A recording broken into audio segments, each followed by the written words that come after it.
Are they canon? What about Jessica Jones? Do I need to watch these shows? How many shows are there? Who the is Luke Cage? Wasn't she in Civil War too, though? So Coulson isn't dead? So Inhumans was just a joke, right? Who was that lawyer in No Way Home? Oh, is that Daredevil? Is that canon now? I didn't realise this was the same world. Wasn't he Ben Affleck? Was that the same Kingpin? Where do I even start with watching these? I clicked on this video by mistake. What the is this guy doing? Is he okay? People, I hear ya. You're saying, James, I'm hella confusion. All of those Marvel Netflix shows are now on Disney Plus. I've watched 1,000 hours of Marvel content over the last few years, and I'm not sure how much, if any, of it takes place in the main MCU timeline that I've known to love. Where do all these shows fit into the timeline, if at all? I thought maybe they didn't, but then Daredevil pops up in Spider-Man No Way Home. Kingpin shows up in Hawkeye. What the language is going on? Do any of these shows matter? Do I need to watch them? Well, the answer, my good friends, is yes, no, maybe? All of the above? You'll see what I mean. Let's get into it. Now, just before we do, I am going to slap the big old spoiler alert tag on this, because obviously I am going to be talking a lot about the Marvel shows and movies that are out there. So let's just familiarise ourselves with the history of Marvel TV and follow the timeline of how the shows went from being 100% canon to this grey area we find ourselves in now. After phase 1 of the MCU capped off with the brilliant first Avengers team-up movie in 2012, it was announced in 2013 that Marvel would be releasing its first MCU spin-off show, Agents of S.H.I.E.L.D. Welcome to level 7.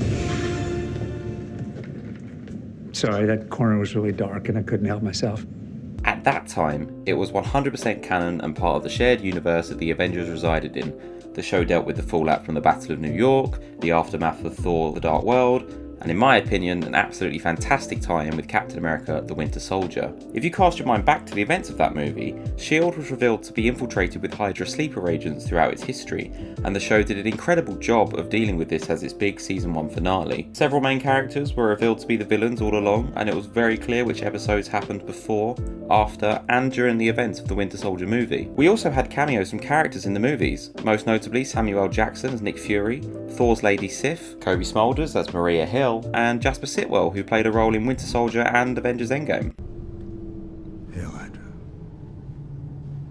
The show was also based around Agent Phil Coulson, who was, throughout the Phase 1 movies, the glue who was tying all of those movies together, and then who died at the hands of Loki in the Avengers.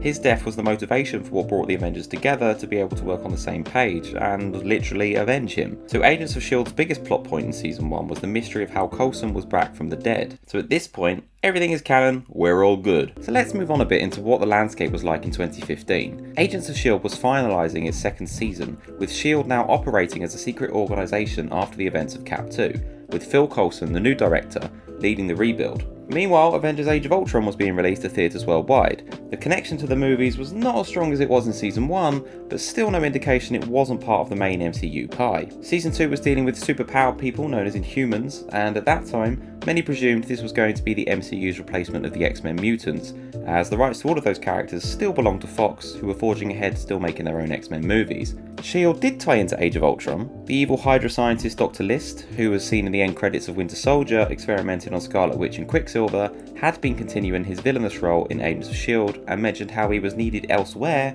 and then popped up in the opening of Ultron. Sokovia. I'm pretty sure List is headed there right now. Nice tie-in. One of the Inhuman characters who had a premonition gift also teased the events of Age of Ultron. Talk to me. I see a scepter. Beautiful. Dangerous. It isn't finished yet. So much destruction. It's terrible. Cheyenne, it was... What? What was it? Consequences are upon us. Men made of metal will tear our cities apart. And the world will be changed forever. And then Coulson straight up says to Maria Hill, Time to bring in the Avengers. with the idea being that he was the one who orchestrated the helicarrier returning to aid the Avengers in Sokovia, with Nick Fury in the movie itself saying how he was able to bring the carrier back with help from some old friends. Nice, right? Pulled her out of mothballs with a couple of old friends. She's dusty, but she'll do. Fury, you son of a bitch. Ooh, you kiss your mother with that mouth? However, with the movies never directly acknowledging S.H.I.E.L.D., but S.H.I.E.L.D. associating itself with the movies as often as it could, basically like Kanye West and Pete Davidson. Also in 2015, Hayley Atwell's Peggy Carter was starring in season 1 of her brand new spin-off show, Agent Carter. This was set after the events of the first Captain America movie, The First Avenger, in the 1940s, so was never likely to contradict any present-day continuity, and did feature Howard Stark, Tony's dad, as an important character. So again, very much presented as a canon show, all is good. Also, to this day, that remains one of my all-time favourite shows, particularly season 1, so I highly recommend you checking that out. It's only like 8 episodes after all. While all of this is going on, around the same time in early 2015, it was announced that Marvel TV would be partnering with Netflix to bring us the MCU debut of Matt Murdock's Daredevil. So, this is where I think it's important to explain how Marvel TV and Marvel Film Studios were being run at the time. Alright, so here's how it worked. You've got Marvel Entertainment at the top. This is the big umbrella for everything. The man at the top was Ike Perlmutter, the billionaire who saved Marvel from bankruptcy back in the day. Under this, you then have Marvel TV and Marvel Studios, being subsidiaries of Marvel, but being completely separate entities from each other. The movie studios being ran by Big Daddy Kevin Feige, and the TV side being ran by a guy named Jeff Loeb. Now Ike Perlmutter here, pretty weird language, dude. At one point, this was the only ever photo of him, which is not recent by any means as he's like 80 now. He was an eccentric billionaire and recluse and caused many problems for Kevin Feige, as even though Kevin was in charge and had freedom for the movies that he wanted to make, Perlmutter could step in at any point from his position at the top of the tree and make life hard for Big Papa Kev. One example of this is the fact that Perlmutter did not see the benefit and wasn't behind supporting movies becoming more diverse, which is why it took so long to get things like a Black Widow, Black Panther and a Captain Marvel movie. Kevin Feige himself confirming this was indeed true. So Agents of S.H.I.E.L.D. was Marvel's first live action show, and although Kevin Feige helped promote the show when it was announced, he had zero creative control or influence over the show throughout its entire 7-season run. This was also true for every Netflix, Hulu and ABC series, the only exception being Agent Carter. Kevin Feige was executive producer of that show, and writers Christopher Marcus and Stephen McFeely were credited as creators of the show. The same two guys who wrote the Captain America trilogy, Infinity War and Endgame, and also they wrote the first episode of Agent Carter. This likely explains why the only character who debuted in the TV shows first and then go on to appear in the movie was Howard Stark's butler from that show, Edwin Jarvis, who made a very brief cameo in Endgame. Have we ever met that guy? You meet a lot of people, son. But besides this Agent Carter exception, in their decade or so of existence next to each other, Marvel TV and Marvel Studios never worked together. It appeared to be the case that they were, at the beginning of their existence, working together. After that, however, they were kind of in the same boat as us as an audience to an extent, and only being able to make one-way references. And in order to avoid continuity contradictions, started to distance themselves from making more direct movie tie-ins, to instead just nod into the events that happened on the silver screen. Public feud with Tony Stark and the Avengers over the controversial Sokovia Accords. Ratified by 117 countries, the Accords place the Avengers under UN authority and provide a framework for the registration and monitoring of all enhanced individuals. Now, if we go back to when Agents of S.H.I.E.L.D. Season 2 was wrapping up, in that season's finale, an event happened which would have global implications so big that the movie surely couldn't ignore. Well, guess what? They did. Without explaining in depth how Inhumans work, basically anyone can be one if you have that unlocked gene inside of you. The thing that unlocks that gene ended up going into the sea and infecting the fish, which made some fish products, mainly fish oil, capable of turning people with that dormant gene into Inhumans. So by the start of S.H.I.E.L.D. Season 3, people are becoming superpowered all over the place. This was around the time Captain America Civil War was coming out, and those two writers I mentioned earlier who wrote that trilogy were straight out asked in the lead up to the movie if Civil War will acknowledge this worldwide event, to which they replied, "What's an Agents of S.H.I.E.L.D.? No, I'm kidding, of course they didn't say that. What they did say was, I have to confess, having come here, I've seen no TV since I got here in April. I haven't seen the vast majority of this season of Agents of S.H.I.E.L.D. There's fish oil. Is there really fish oil? What are you talking about? Oof. That's not just being rejected, but that's like being rejected because the person you've been flirting with forgot you even existed. I don't even know who you are. Not that I'm saying that's ever happened to me, of course. Anyway, so here we are in 2016. Civil War comes out, and I sit there in the theatre and go, whoa, look, it's the evil woman from Luke Cage talking to Tony Stark. Holy shit. Well, yes, that is the same actress, but nope, not the same character in the Canon Luke Cage series on Netflix. Meanwhile, S.H.I.E.L.D. is dealing with worldwide threats that the movies ignore, and the Netflix shows, even though under the division of Marvel TV, are also ignoring the events of Agents of S.H.I.E.L.D. 2016 me is sat there thinking, none of this is really connected, is it? We then get to 2017 and all of the Netflix series of Jessica Jones, Luke Cage, Iron Fist and Daredevil meet for their big Defenders crossover series. Basically, they are the street level Avengers. They save the whole of New York from being destroyed, and by this point in the larger MCU, you have Doctor Strange monitoring threats, he himself being in the New York sanctum. So I keep a watch list of individuals and beings from other realms that may be a threat to this world. You've got S.H.I.E.L.D. protecting the world the same way they were in the movies pre-Winter Soldier, just not publicly now, and you've got plenty of other heroes and superpowered people, particularly in New York, who didn't know or care about it. Now 2017 me is sat there thinking, thank God for these Netflix heroes being so privy to it.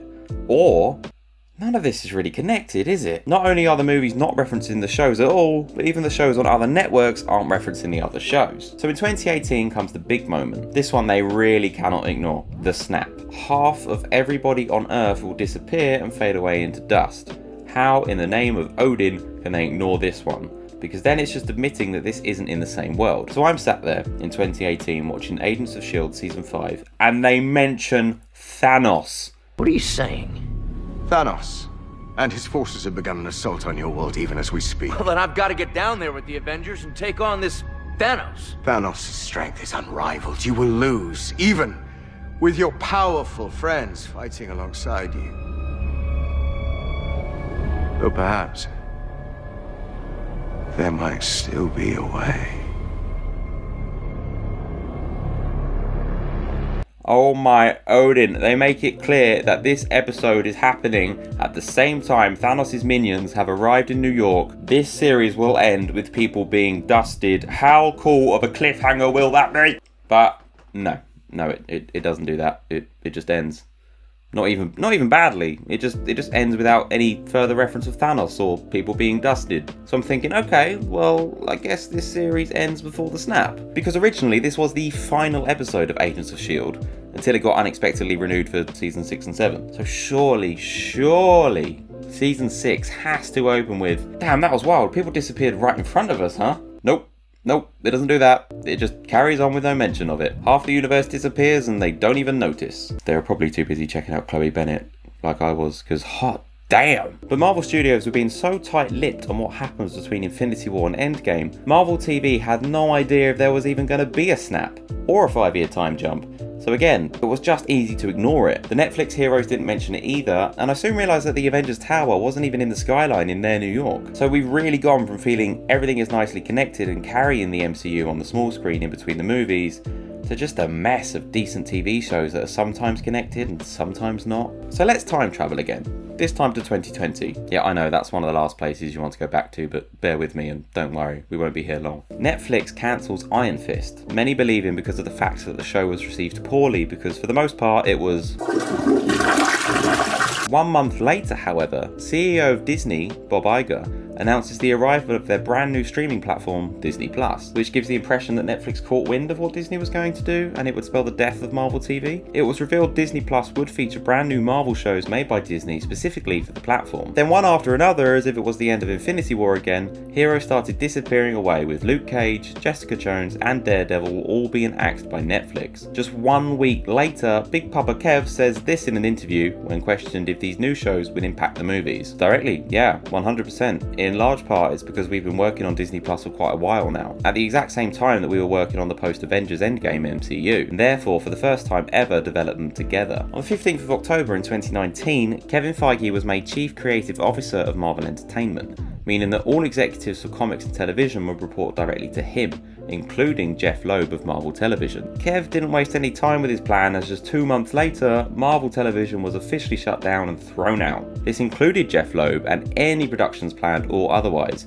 with it all folding into Marvel Studios. This means with everything under one roof, and Kevin Feige no longer having to deal with Ike Perlmutter, but instead reporting to the higher-ups of Disney with the TV shows, it made way for the shows and movies to intertwine in the way we always really wanted them to. This meant that there was no longer a reason for Marvel Television to exist. All of those pre-Disney Plus and Marvel shows are still part of the Marvel section on Disney Plus, but under the section labelled Marvel Legacy, and not listed in the main MCU category. So this leaves the shows in a grey area. Sounds like it's obvious that they aren't canon, as they are practically listed as such, but at the same time, particularly Agents of S.H.I.E.L.D., they just exist in this Avengers world too much not to be. So luckily now we can get out of 2020, and here we are in 2021, and we get WandaVision, the first MCU Disney Plus show. In the build-up, Guardians of the Galaxy director James Gunn states that all pre-shows before WandaVision should not be considered canon, and this is the first true MCU TV show. But still nothing from Big Kev, whose word means a lot more than James Gunn's in this situation. So WandaVision is a massive success, and it's the first time we see something that we have already seen in a pre-Disney show, The Darkhold. Now I spoke about this in my What to Expect in Doctor Strange in the Multiverse of Madness video, which I would love for you to check out also already if you haven't. But The Darkhold played a massive part in the 4th season of Agents of S.H.I.E.L.D., and it also plays a massive part in WandaVision. The two versions of the book don't look the same, and Agatha Harkness gave the impression that she had the book for a long time, meaning it couldn't have been the same one from Agents of S.H.I.E.L.D. Then we skip forward to the end of 2021, and we get the Hawkeye series and Spider-Man No Way Home. I already mentioned at the start of the video about how Matt Murdock, aka Daredevil, appears as Peter Parker's lawyer in No Way Home. He already has his Daredevil powers and is played by the same actor from the Netflix show Charlie Cox. Then we have Hawkeye. Two major things happen. One, of course, is the reveal of the main villain being the Kingpin. The main antagonist of the Netflix Daredevil series is also back with the same actor, but his empire now consists of Fat Man Auto Repair? I mean, this is a seemingly low-level operation compared to his dominance of New York in the Daredevil series. Is this explanation that he had to rebuild his empire after the blip? Was he a victim of the snap? He also just feels like a different Kingpin, and is also visibly much larger in appearance, closer to his comics appearance. Then in the final episode, it's revealed that Laura, Clint Barton's wife, was actually a former S.H.I.E.L.D. spy with the codename Agent 19, which again contradicts Agents of S.H.I.E.L.D., as Bobby Morse was Agent 19, aka Mockingbird. Marvel also announces some new projects, one being Blade, who will be played by Two-time Academy Award winner Mahershala Ali, who played the villain Cottonmouth in season 1 of Luke Cage, but is now going to be Blade. So what is truly going on here? These are the same actors playing the same characters in the cases of Daredevil and Kingpin, but none of their previous appearances seem to matter. So here is not only what I think, but also I'm very confident this is how Marvel will explain it. They are all variants. The Loki series and Spider-Man No Way Home are the keys to all of this in my opinion. In that show and movie, we learn how there is a multiverse and within it, endless timelines and infinite possibilities. Sometimes, variants of characters look the same, like J. Jonah Jameson and the variant of Loki that became president. Sometimes they aren't even the same gender, like Sylvie, who is also a Loki. So I do think the only true canon shows are everything from WandaVision onwards. Everything else still happens, just in an alternative timeline. For example, the Netflix series happens after the Battle of New York, but many of the other events we see in the main MCU don't in that timeline. This is why Kingpin and Daredevil look the same. They are the Kingpin and Daredevil from the MCU timeline. The Netflix shows just follow variants of these characters in a separate one. This is in the same way Tobey and Andrew's respective Spider-Men are brought into the MCU. They are variants of Peter Parker in another timeline that doesn't have the Avengers or any other hero in them. Sorry, did you mean that? Or Peter. We're all called Peter. Peter Parker? Same again, we're all Peter Parker. I was in the Avengers. The Avengers? Yeah. That's great! Thank you. What is that? Wait, you don't have the Avengers? Is that a band? Are you in a band? Agents of S.H.I.E.L.D. exists in a timeline where Coulson was brought back from the dead and helped save the world as the new director of S.H.I.E.L.D. But in the main MCU timeline, he was killed by Loki and really remained dead. It may feel like a cop-out, but the MCU is clearly heading in a multiverse-based direction. It is the safest bet. The multiverse is real.